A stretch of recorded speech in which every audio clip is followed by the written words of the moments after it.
Hey, Renter Retires. It's Adam Schrader here with another episode, joined as usual by the founder and CEO of Rent Retirement, Zach Leemaster. And today we are joined by a real estate investor, someone who's been in the game a while, knows how it works, is not afraid of the current environment, and that is Kim. Kim, thanks for joining us today. Thank you, Adam. Good to see you both. Yeah, good to see you. Tell us a little bit, what was your first real estate deal? And I know we were joking a little bit before we started recording that, once you're a real estate investor, you're always a real estate investor. But what was it that got you into it? And what was that first deal you did? Well, the first deal I don't really want to talk about. It was when we were first married. Well, I'll get to that. But first, I want to get to the why. And about 10 years ago, I was on the plane and I was flying home from visiting my grandkids, who are the loves of my life. I have 20 grandchildren now. And all of our kids have moved out of California. So, that it's a lot of flights. And I saw a friend of mine and she was on the plane and she had just been visiting her grandchildren as well. And I said, "Oh, isn't it fun to be able to do that?" And she said, "Well, and prior to that, her husband had passed away about 6 months prior. And she said, one of the best gifts that Gordon ever left me was 5 rental homes. And she said that provides all of my play money so I can go and visit as often as I want to."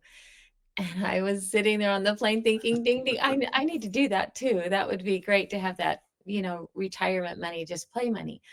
And so I got home and I read this book called The Miracle Morning by Hal Elrod, and I just love him. And in it, every morning you do the savers. It's an acronym, silence or prayer, affirmations, visualization, exercise, etc. And so as I was sitting there, I thought, I really want to have homes, but because we'd had such a bad experience when we were first married, I know my husband will never go for this.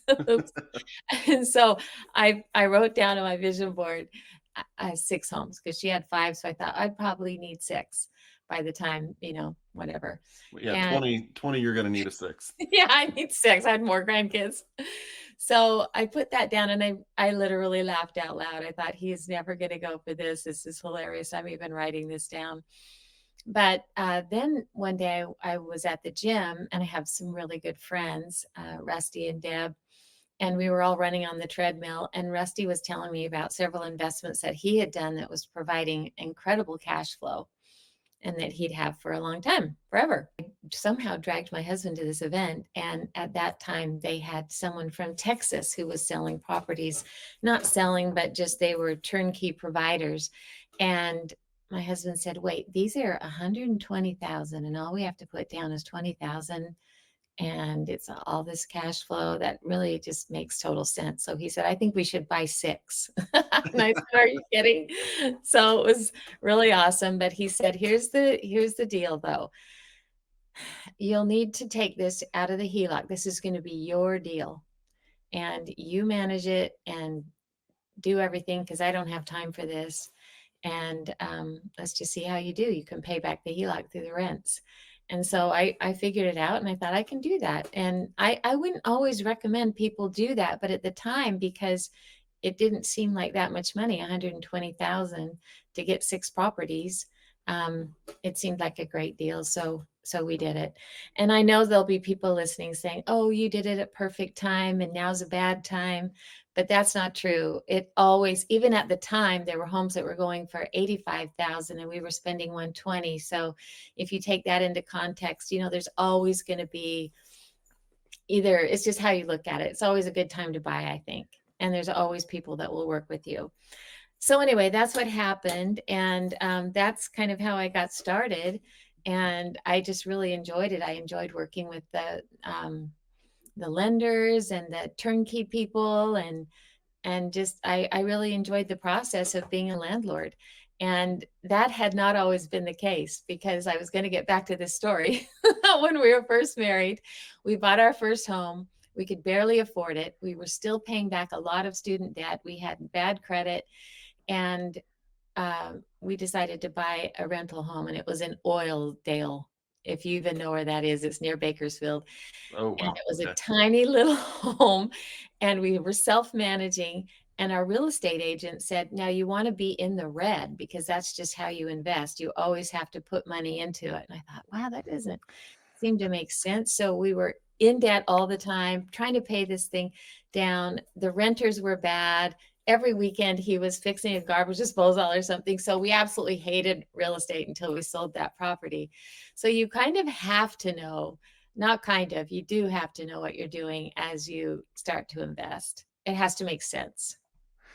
Wow, Kim, there's so much to unpack there that I want to dive deeper. But just I want to just make sure the audience caught a few key points in your story, and thank you for sharing all of that. So, essentially, you are someone who invested in real estate early on in life and did not have a good experience. And a lot of people find themselves in this scenario where, especially self-managing, and I can Oh, attest to that. Of like, and I was a bad property manager just from being too lenient with tenants too, and like not being the best, most professional property manager and not having great tenant screening criteria and things like this. and no Um, help, you had no team. So, yeah, yeah. absolutely. So, I mean, so basically, you're someone who invested in real estate, did not have a good experience, wrote off real estate for a long time, took a long break, A thought that. long time. So, I haven't. And how many years between investing in that first deal to then going the turnkey route? Well, think about this. I was 23 and we didn't do it until start again until I was 56. So just a couple years you took off, and I think the first point to know in that, because a lot of people find themselves in that scenario of like they think that's real estate, right? That's real estate to them because they invest in a property and they have a bad tenant or a bad deal, and like and then they let that kind of ruin it for them, or it's a sour taste in their mouth. They're like, real estate's not for me. But they just don't know other ways. So that's the first thing to point out. But then you got back in the game, and I don't want people to miss this either, because this is, I think, one of the most underutilized resources is using a HELOC. So I do want to dive a little bit deeper into that. And so you got your husband on board. You're like, all right, even though this you're thinking that he may not be, you essentially you met someone who had invested in real estate and it was providing a lifestyle for them in a retirement type of setting. And you're like, hey, the light bulb went off. This can be done. Maybe we should revisit this. You're seeing someone else do it. And so you made the decision to get back into it. You found a team and a source that you felt comfortable working with, and then you used a HELOC. Essentially, from what I understand, is you took out a HELOC to buy the investment properties and pay the HELOC back. Is that correct? That's right, and we were able to do it pretty quickly too. Um, I I think it's important the kinds of friends that you have, and it wasn't just one friend. I did have several that had done very well in real estate. So it was inspiring to see that it could be done, and I kept thinking, If everybody else can do it, I can certainly do it. I mean, why can't I do it?" Am I just I'm so I knew it could be done. I love that. Yeah, and I've had the privilege of getting to know you over the past few years, and I definitely want to dive into like now you're doing really cool things that we want to talk about with like accelerated depreciation. You're being a creative investor from a tax side to offset your husband's Mhm. professional income. Like there's a lot of cool things we'll get to, but I just Really cool. before we go too deep down that path, just what advice would you have for someone that is in that same setting, right? Like they've never invested in real estate, they've thought about it a lot of times, or they've previously had a bad experience, they've taken some time off, and they're wanting to get back into it, and maybe they're investing later in life where it's like, did I miss the boat? Did I miss the timing? Is it too late? And they want to get started. What advice would you give to them if they're listening right now? I would say it's never too late, and that is true. It's never too late really for anything that you wanna do in life, and so you just have to put it down on your vision board and then start to educate yourself. Education is really important, and that's why a website like yours, Rent to Retirement, is so awesome. As I was scrolling through it today and I noticed that you've updated it since last time, I think it's pretty new, right? Mhm. It's so great because it hits on all the key factors, income, right? Depreciation, that's really important for your taxes, especially if you're still working. equity growth, appreciation, and leverage. All those things are so important. So you can click on all these things and find out a little bit more about it. And the good thing is you have to have people that you trust too, Zach. I think that's so important. There are a lot of sharks out there. And that's why I'm on this podcast today, is because the experience that I've had with you is absolute integrity. I could tell that from the beginning. But then as I began to work with you, I thought, I mean, Zach, it was amazing. Your whole team spent so much time with me. And I could tell it wasn't just for profit. It was to help educate and to help me really see what my portfolio could handle, what would be the best for me and Bruce. It was just amazing. I can't say enough good about it, and how important the education part is. Don't just run out and buy the first shiny deal that you think is going to be great. You'll end up probably losing your shirt. You really have to kind of educate, plug into a good team that you trust. I know that you also offer lenders, and you have access to CPAs and different people that you trust. And I have a bookkeeper now too, because my portfolio is so large. There's no way I could do all of that. And so these are all key components to having a really good and cash flowing business. I love it, but you have to work with people that you trust for sure. Well, thank you for the kind words, Kim. That means a lot to me. And I'm not this just saying that because I'm on this podcast. I wouldn't be here, honestly, if I hadn't had such incredible experience. So I thank you. appreciate that. Yeah. So you started out with the wonderful advice from a realtor to lose money every month because that's how you make money. I believed it too. Tell us a little Everybody bit about. loses money. Okay. What I mean, was on that? paper, you want to, on your taxes, you want to lose money, but not in real life. But Right. tell us a little bit, how have you gone about weaning out the dumb advice that you get nowadays? Because I'm sure there's still people you hear or see, or as you're going around looking for stuff, who are still giving really bad advice. How have you learned to kind of siphon through and realize, okay, this advice seems legit. This advice, they must be insane. Kind of, how do you differentiate those? That's such a good question. Oftentimes I'll run it by my husband, who's super critical about everything concerning that. And so he'll say, this sounds like dumb advice to me. Or I'll talk to different friends who do real estate. But some of it is live and learn. Like I had a CPA who recommended a company called Source Advisors. I don't know if you have to edit that out, but they charged so much money for cost segregation. And so your home is going to be depreciated over 27 years, right? And so if you do a cost segregation, then you can bonus depreciate, and you can do it all in 1 year. And it's great for your taxes if you have a spouse that's working and making a high income, or any income really. It can come right off of that. And so there's some things that you get advice because people scare you into something, and you really don't need to do. Yeah, I think really what I'm hearing from you is that, well, one, you're still out there investing and doing things, and like live and learn, and this is just part of life and business and investing in general. Is you can't, With you any just got, business. yeah, you just do it, and like you figure it out as you go, and there's going to be some bumps and bruises. That's like the school of hard knocks, right? Of just doing. Right. But you continue and you don't let that stop. But if you can tap into like a network or find a mentor or advisor or something that can help you kind of with the right connections and avoid some of those pitfalls early on, that can certainly be beneficial. I know that when I take advice from someone, it's really important. I look for people that are more experienced, but also that have achieved a level of success that I want to emulate. Someone who's and this is true of like relationships, of fitness, of finances, investing, everything. Of like, let me seek advice from them because they're in a place where I want to be. And I think that's important. Can we know, man, we could talk to you for days on just your philosophy and your story. And there's a lot of value. I think you'll resonate really well with a lot of investors listening to our content. I know without a doubt. I do want to talk about specific things because I know your investing background and where you're going, and you're doing a lot of cool stuff. So I want to make sure we cover a few things just real quick before we leave the HELOC topic. Talk to us a little bit about the numbers. You had mentioned you were able to pay your HELOC back rather quickly.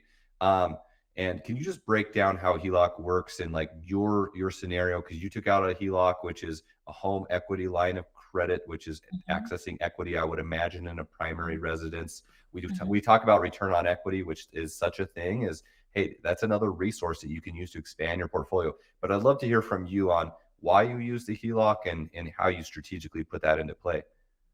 Well, we didn't need to use a HELOC, but my husband wanted to say, this is going to be money specifically set aside that you're going to pay back. This is your business. And I want it to, if it's going to be yours, then I want you to really feel like it's yours.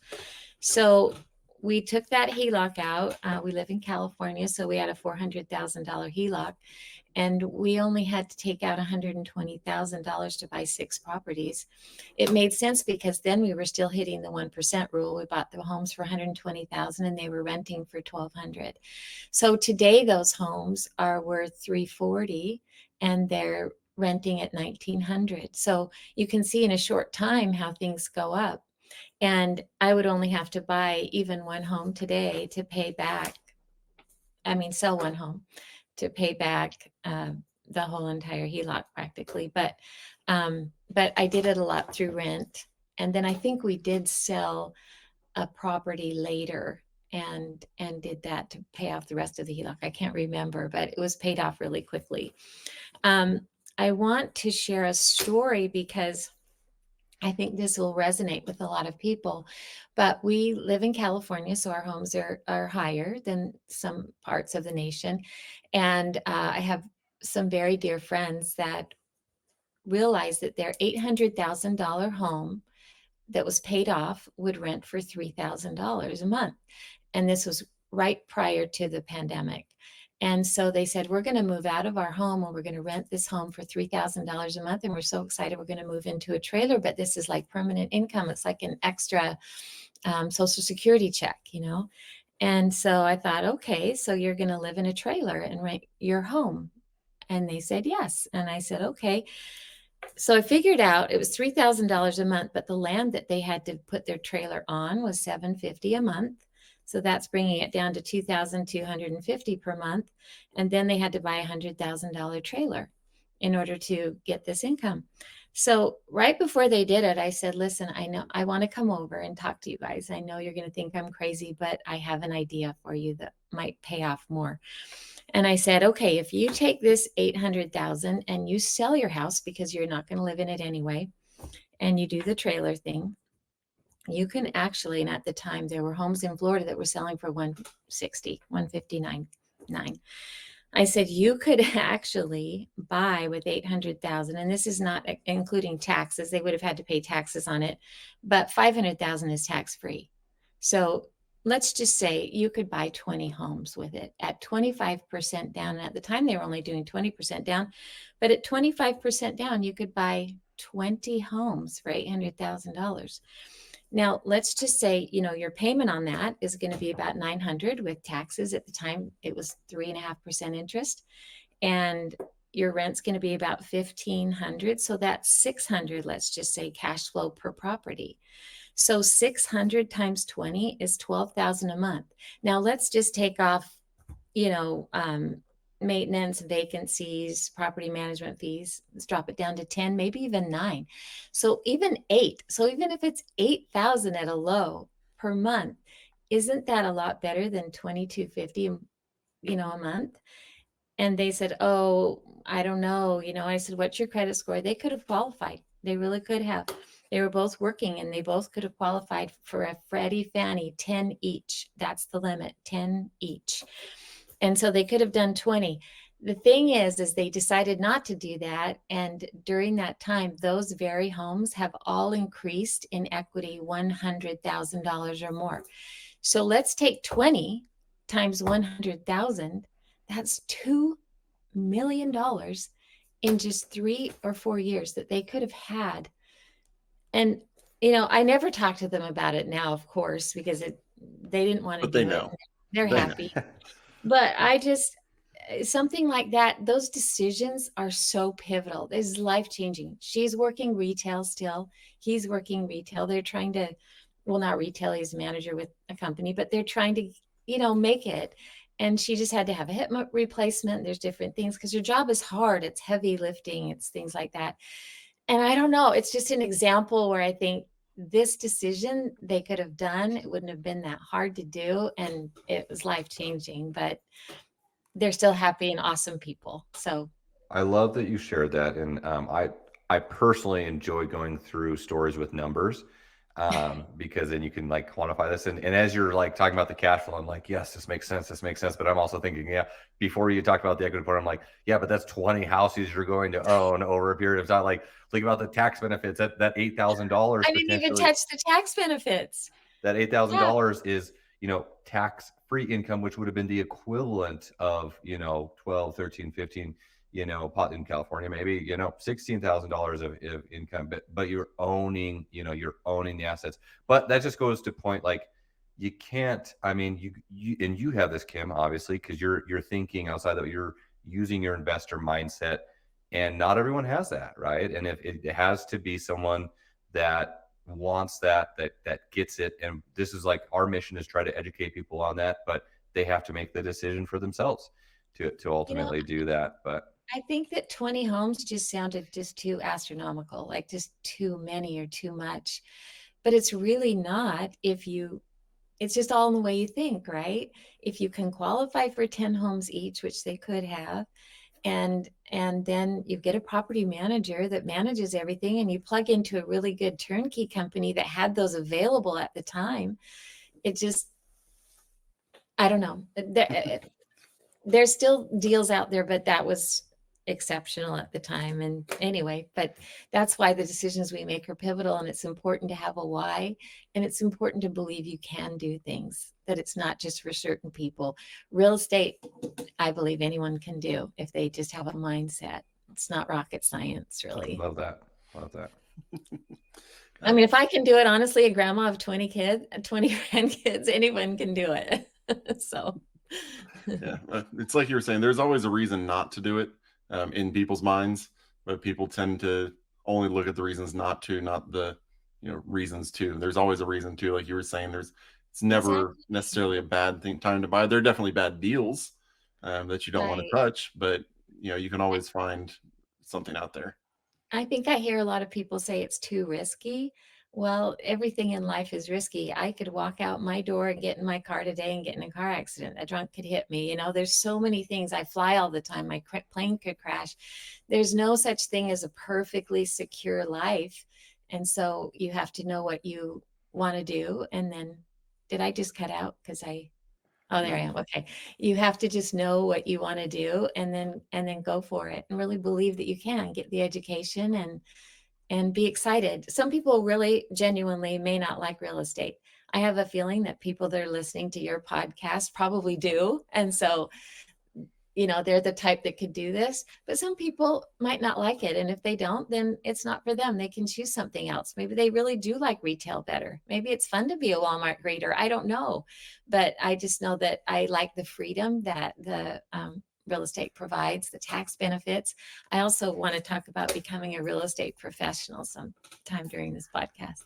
Well, we certainly want to dive into that, and that's right up my alley of the tax side of things. But just to kind of expand on a couple of things you pointed out, because I think this is really important. We don't a lot of times get into the mindset of investing, and this is why I love having you on, Kim, and sharing your story, is just walking through your mindset. And I think you hit a lot of really important aspects and chords that people can relate to, especially in terms of, and I know same thing with me. We all go through our evolution of through investing in life and things like this, but a lot of us have come into this with like a limiting belief about like what we're capable of, what goals we can accomplish. And it's almost like a part of us. And I don't know if this is the the scarcity mindset or imposter syndrome a lot of times that we get. Like, all of us have this, our subconscious, where it's like, I'm not deserving of this. I don't know how to do this. I can't accomplish this. There's other people out there too that are naysayers, and we need to shut those off. Right. But it's almost like man, this isn't going to work. A lot of this would be really applicable to even out of state investing. We see a lot of times, a lot of people look at it, real estate investing. They're like, I don't want to go out of state because I have no control. Well, you don't really have control to that degree. I mean, it is your house, regardless of where Even it's if they're next located. door, you don't really have You control. know, So but you just can't let those. I guess my point is that you've been a perfect example of not like changing your mindset, not having that limiting belief factor, because all of us have that to some degree. But it's like once you get past that and you're able to see some traction and take action and accomplish your goals, that just opens up the world of possibility and mentally and emotionally to what you can actually accomplish. And to your risks point, I mean, we talk a lot about the risk of inaction. Everything has a risk evaluation. I mean, there is the risk of doing nothing, right? Just like the I example think that's that a you bigger risk, used. the risk of inaction. That is the biggest risk. Just like the people that you've tried to help, and I'm sure that there's been many people that have taken your advice and you've changed their lives because of that. But like in that specific situation, there is a higher risk, with as your friends are getting older and having these health issues, and like they don't have the financial wherewithal potentially to deal with some of that stuff, right? And they have to keep working, whereas maybe they didn't otherwise. So there's risk in that, but you got to get over that mindset. You got to take action. You got to live and learn. And like real estate, guys, this takes work. Even in the turnkey route, like you're still housing people, you're dealing with people. This takes time to be financially literate. And everyone listening to this podcast and Kim yourself, like it takes work, right? Even if you're a passive investor, you still need to be an educated investor. Right.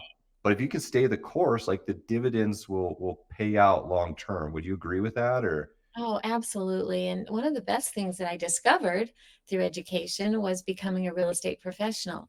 And it works out perfectly if you have a spouse that's working full time. And you have to work 17 hours a week. So if you had a full-time job, then the IRS would obviously see that you can't do 40 hours plus 17. But well, I guess maybe some people could if they never slept.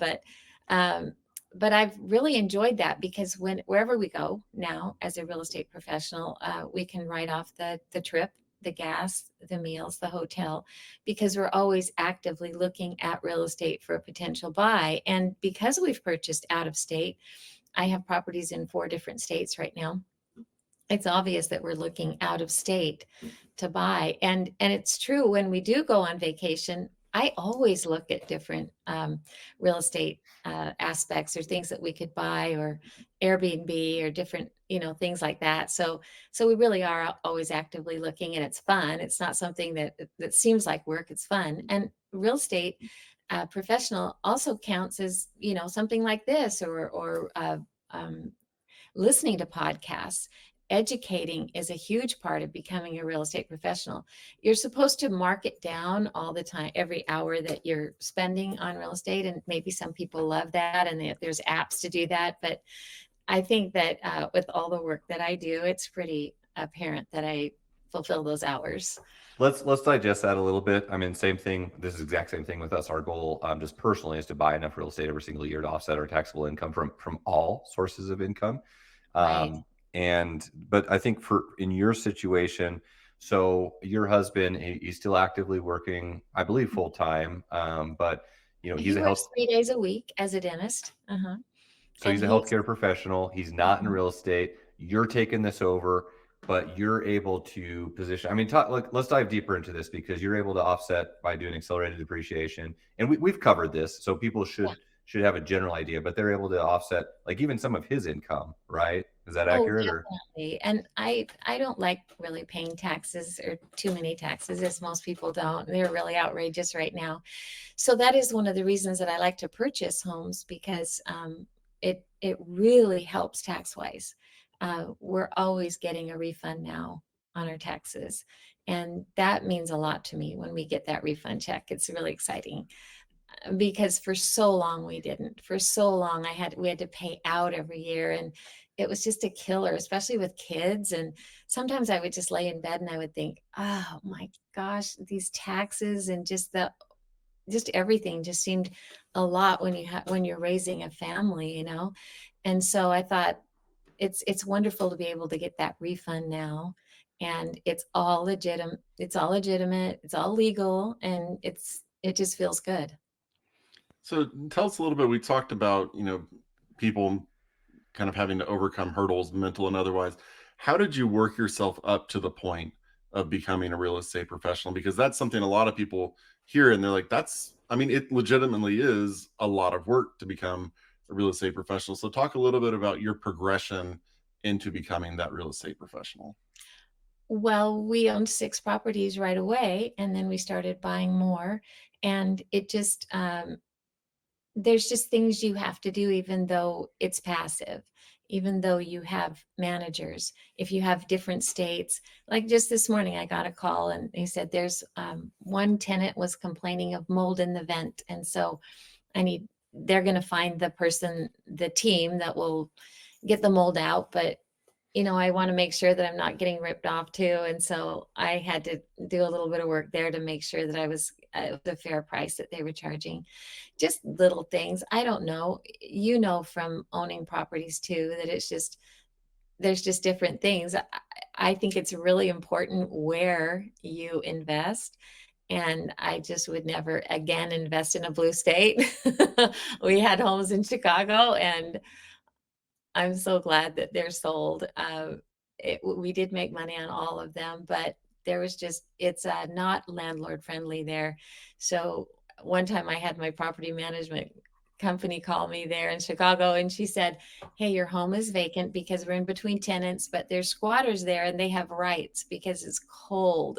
I said, "What do you mean it's cold?" And they said, "We can't get them out because legally they have the right to be in your home when it's cold outside." And I was like, "What?" So we planned this big thing, and they had to wait until they left, and then they hurried and dumped all their stuff out and locked all the doors and changed the keys. And it was funny. Sometimes I have to just look at things as funny. So it's funny afterwards. Yeah, probably not at the moment. Not at the moment, but being a real estate professional, it does mainly provide a lot of tax advantages. It's not hard at all. It's harder to get your real estate license to be a realtor. Being a real estate professional is just kind of a title, and it's a great perk if you have a spouse that's also working another job full time, because you can't be a full-time job and a real estate professional. I do want to make that clear. You can look it up. There's some rules about being a real estate professional that you'd want to know before claiming yourself as one. Yeah, I think 50% of your time needs to be dedicated to, and the majority of your income or something. And like if you did have another job, we have a lot of people that work part-time in different areas, but the majority of their time is on real estate. And of course, we have resources if you have questions on, if you want to talk with a CPA on exactly what that looks like and how to qualify. I mean, the best step in starting to qualify for some of this stuff is like owning real estate. I mean, that's kind of Owning real estate. essential, Also, but getting a CPA that also owns real estate. I think it's important to have a CPA that really understands real estate. If they don't, then you don't want them as a CPA for sure. That's my 100%. Yeah, they got it. Hopefully they understand all the benefits and they're giving you adequate advice on how Right. to I had a position them. CPA that owned no real estate and was trying to talk me out of owning it and said, "You should sell all your properties and blah, blah, blah." And then I realized, he was probably making about 40,000 a year, and he was a miserable, in a miserable position, and really hated any kind of risk. And so it was a mindset that he was in that I didn't want to be in. And so I changed my CPA, and now I have a fabulous one, and it makes a huge difference. And that goes back to Adam's initial question of like filtering out advice and just being cautious of who you take advice from. But that's excellent.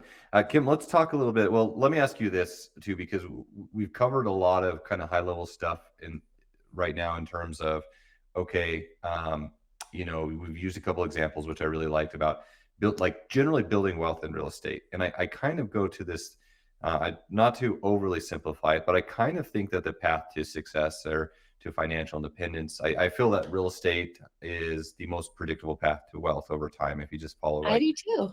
a consistent process. And it's not overnight. And then of course there's risk involved like anything. And there's obstacles, but we know that there's more millionaires made in real estate than any other avenue.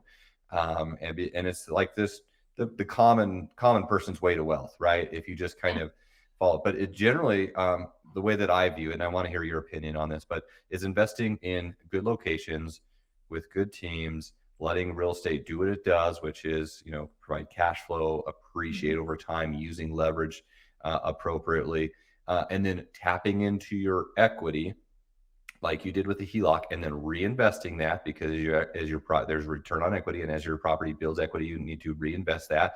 And that also is another resource for you to expand your portfolio. It's a numbers game. And then the last aspect of all of this is maximizing tax benefits. And so I feel like, as I hear your story, you're doing each one of these things, and that's kind of like tying in together. Like that's a recipe to wealth long term. What are your thoughts on that? Is there anything else you want to add to that, or? I would say exactly that it's really just a numbers game, and it's not rocket science.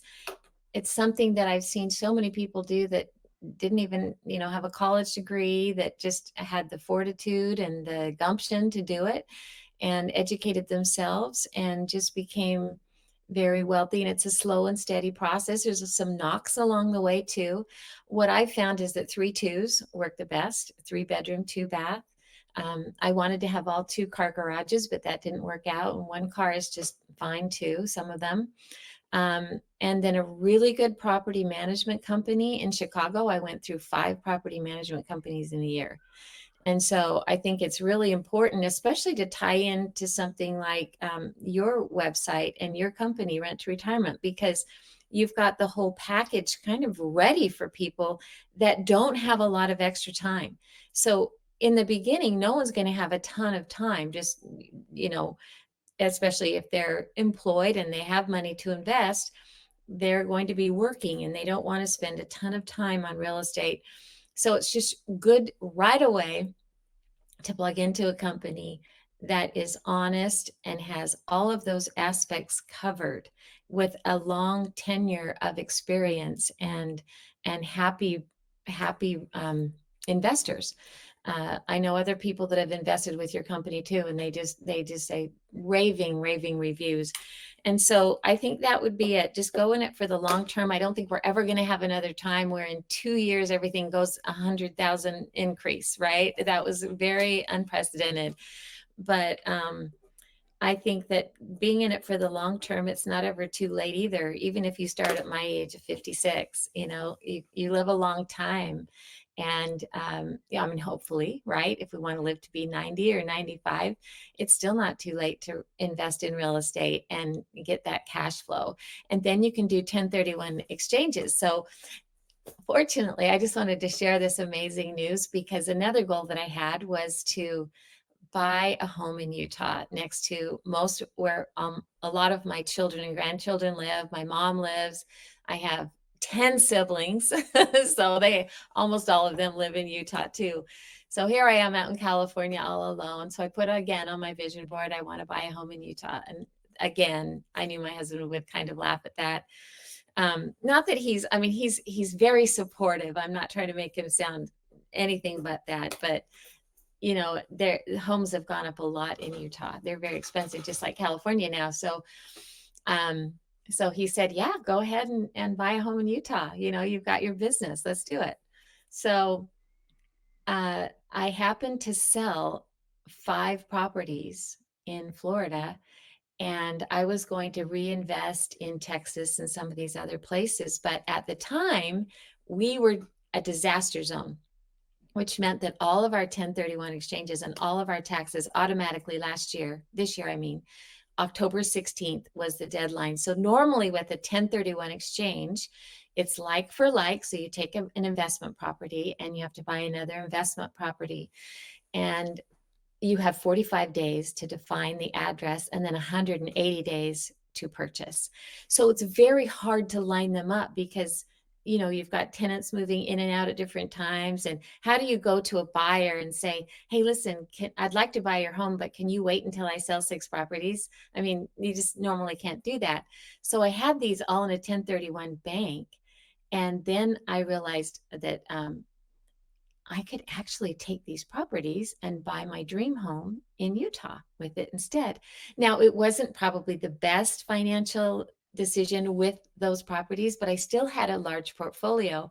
And that's not the end game for me, is how many properties can I die with, right? That's not my goal.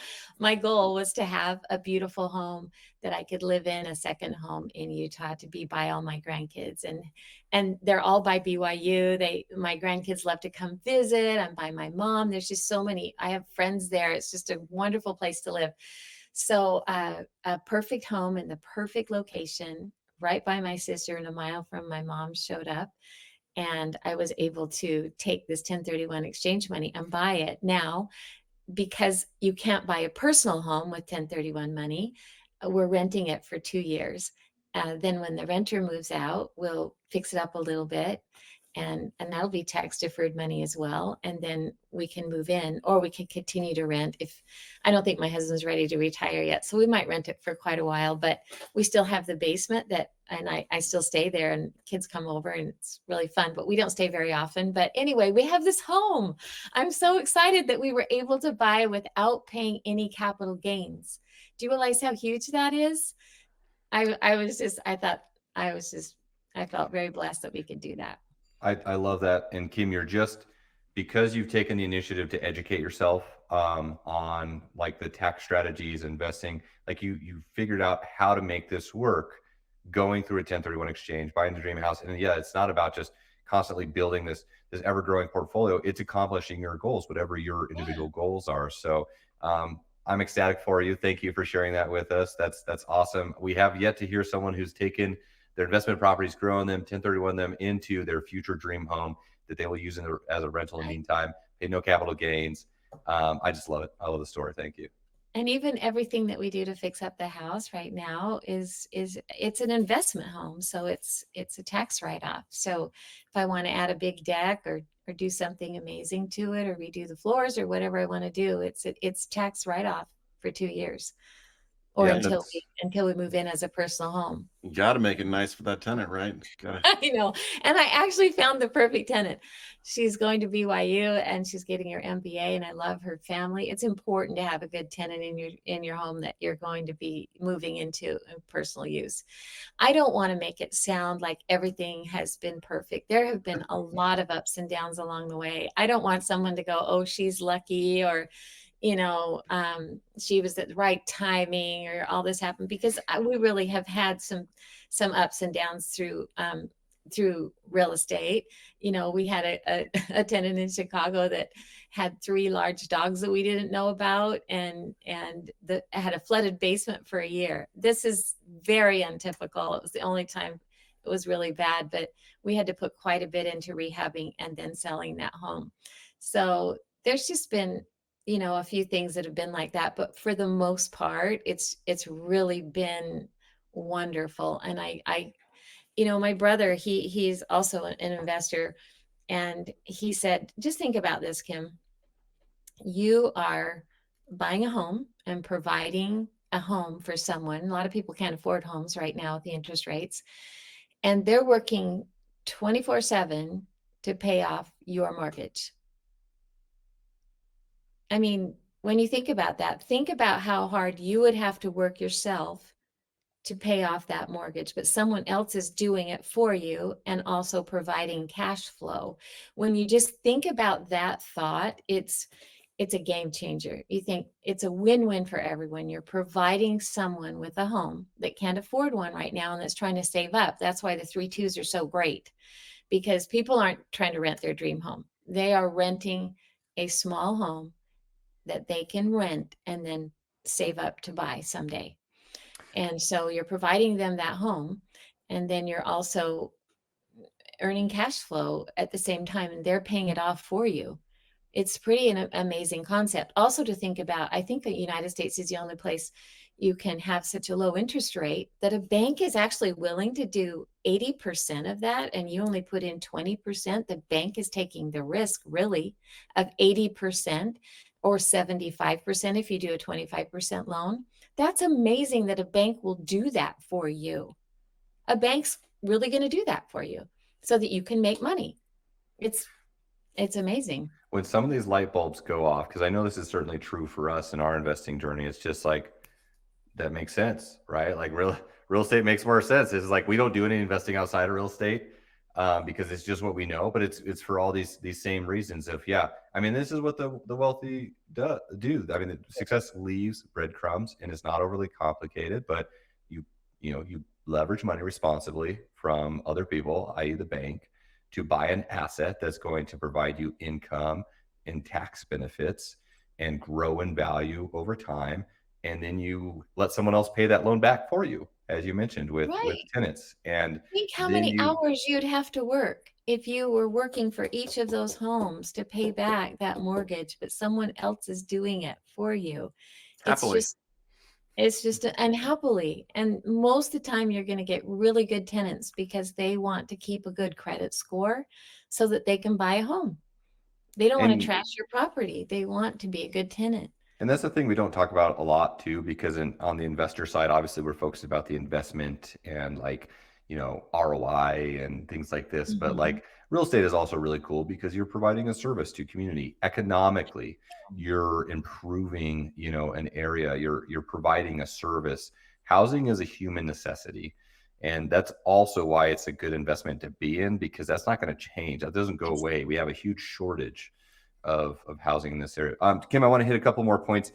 You had mentioned, and this is specifically, I think these are a couple challenges or obstacles that we encounter with newer investors or investors that are just getting started. These are kind of like some of those limiting beliefs or just misconceptions, I would say. And I want to hear your opinion on this. But you had mentioned a 3-2 is kind of like the ideal investment. I know you told me when we were talking the other day that for specifically for like turn costs, it keeps turn costs down because of the size of it. And it's just there's a lot of tenant demographics to rent a 3-2. You have a large pool of tenant demographics, but sometimes people fall into the assumption of like, well, they're seeing this out of state property that's maybe 150, 200,000 or whatever, and they're like, I'd never live in that. I don't want to own that, But it's like that's that's what you want, right? That's a perfect B class rental property that's going to just be a cash flow cow, and it's always going to be leased, and the turn costs are low on it. But talk to us more about that mindset in 3-2s. Yeah, well, it's just the perfect rental. I do have a home in Ohio that I bought because they were going to use it as a model home. And so I knew that the rent it was higher than normal that they were paying me. There was no property management fees. And I knew it would be in exquisite condition in 3 years when they were going to release it. However, now that it's released, it's a 5-bedroom, 4-bath home and it's 2 stories. And I'm thinking, gosh, the turnover on that, I mean, to paint that house, if it needed to be painted, is a lot more. There's more bathrooms that can get something wrong with them, more leaks, all those things. And so, and the rent is really high. And so it's just harder to rent. So I think that's the home I'm going to turn around and sell and then reinvest with rent to retirement. But I figured I should sell it right now while it's still in really, really good condition, even though interest rates are higher and so on. But I still think it'll be a wonderful buy for someone. It's in beautiful condition. And what would you say to someone that says, that's not a house I would live in. I don't want to Oh buy it as an gosh. investment. Well, guess what? You would live in it if you were trying to save up for a home. You would take your family and you'd say, "Look, kids, we're going to rent for a while here so that we can save up and buy a home." Most people aren't going to be renting a dream home. That's a really ridiculous waste of money, and unless their corporate company is paying for it. So I just think that 3-2s, there's very, very low vacancy. Everyone wants a 3-2. They're perfect size, and even if you have 2 kids, they're a great size. So or more. So I that's all I want to invest in really is 3-2s. All right. What's one more thing I want to ask you, Kim? We could pick your brain all day, but I really love that you have a positive mindset about investing. You're sharing all the cool things that you're doing. You're sharing your journey and the obstacles with that as well. You made the point like, hey, it hasn't all been rainbow and sunshine, Right. There was one time when at the time, they were asking for all the money up front, and then they were going to build the homes in Florida. So I did put $44,000 down on a home in Palm Bay. It's been 2.5 years, and the builder still hasn't completed the project. We don't know when it's going to be completed. He's gone past all of the deadlines on the contract. And, so sometimes things like that can happen. That's why I would never do that again. I would make sure that when I was buying, that I I only had to put earnest money down rather than the entire 25%, because then builders could go crazy and like he did. You've learned a lot of lessons, and basically, what I'm seeing after hearing your story is that like you're in it to win it. Real estate is a lifelong journey. That you've achieved success, which is great. You started later in life, and that's not a problem. It's not too late to start. That you've had to deal with some obstacles, and like that's a reality. Like this happens, guys. This is investing, right? How many times have we heard from people that have lost money in stocks or Oh, or whatever else, crypto. I mean, Well, that's whatever not else. real money, Zach. That's not Yeah. real money. well, and Yeah. to your point, I think stocks are actually riskier. They do go up quicker, and sometimes they'll go up dramatically, but they also can fall dramatically. And when you've got land and a house, it's very stable. It's a holding place for money. That's the way I always Yeah, look at it, like a little regardless piggy of bank. Hmm. exactly. That's if you look at our logo, that was, the house after the piggy bank, is kind of the Oh, idea really? behind it. That's the I didn't idea. know But you're that. That's saving, cute. yeah, you're saving up capital because it's a holding place for capital, regardless of short-term fluctuations.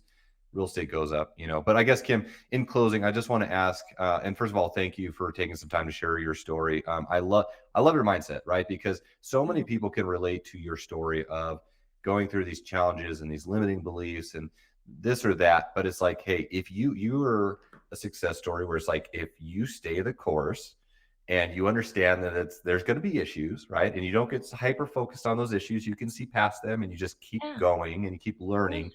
Like you can accomplish great things, and you can create generational wealth in in a generally short period of time if you just follow the same path and continue to consistently invest in good areas and just let real estate do what it does. But is there any advice that you would give to someone that is either looking to get started, especially later in life, or has maybe just like hit obstacles and they're like, man, I don't know if real estate's for me? I mean, any last final words of pieces of advice you can share for someone of like a little bit of an encouragement of like, hey, you'll get there. You just got to stay the course or get started. Obstacles are a part of life. And it doesn't matter if you're poor or rich, you're always going to have obstacles. So, do you want to have rich obstacles or do you want to have poor obstacles? It's just up to you. My grandmother was the sweetest lady in the world, and she died in a trailer home after her husband passed. And she was always trying to give me gifts. And one time, as I was passing through, she gave me this mug, and the handle was broken off of it because it's all she had to give. And I never forgot her loving example, but I didn't want to be in that poor situation where all I had to give was a mug that had a broken handle. And so I think you can just decide what it is you really want and why. If it's just to have money, you could succeed, I guess, but you won't be fulfilled. You have to think, why do I want to have this money? Why do I want to do real estate? What do I want to give back? Do I want to visit my grandkids more? Do I want to have an influence in their life for good? Do I want to do good things with this money? And when that's your goal, you have a lot of motivation, you have a lot of help. Take time each morning to really evaluate, what are my goals? What do I really want to do? And then just know that there will be obstacles, but it's okay. There's going to be obstacles either way. And then rely on a higher power. And sometimes I might have a goal in life, but then I'll have a little nudge that he has another goal for me that is going to bring greater happiness. And so it's important to follow those nudgings and be in tune with a higher power too. Thank you, Kim. That's really important, and hit some heartstrings for us. But the why is certainly important. And now it's just really cool to see the success that you've reached, but also see your mission and your journey of impacting other people's lives. So thank you for spending some time and sharing that with us. Well, thank you. I can't wait to talk to you later after the podcast about, what you've got going there. So Absolutely.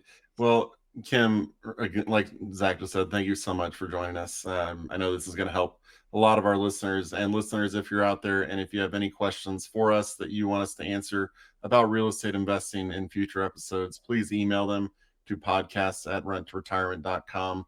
That's podcasts@renttoretirement.com. And Zach and I will answer them in a future episode. If you're looking for, a start to your real estate journey or just where to find inventory, head over to renttoretirement.com. If you want to know more, we do have the Rent to Retirement Academy. It can help you figure out your why. It can help you go through your whole journey from start to, well, we talked about it before, it's never finished, but start to the continuation of your journey. So you can find that at renttoretirement.com. You can schedule a time to talk with us to figure out how we can help you actually achieve the real estate goals that you've set for yourself. So Kim, again, thank you so much for joining us today. And to all our listeners, thanks for spending the time with us today to educate yourselves. We'll talk to you on the next episode. it's my pleasure. Thank you. Thanks for watching the Rent to Retirement YouTube channel. Check out some of our other videos, like this one, or this one here.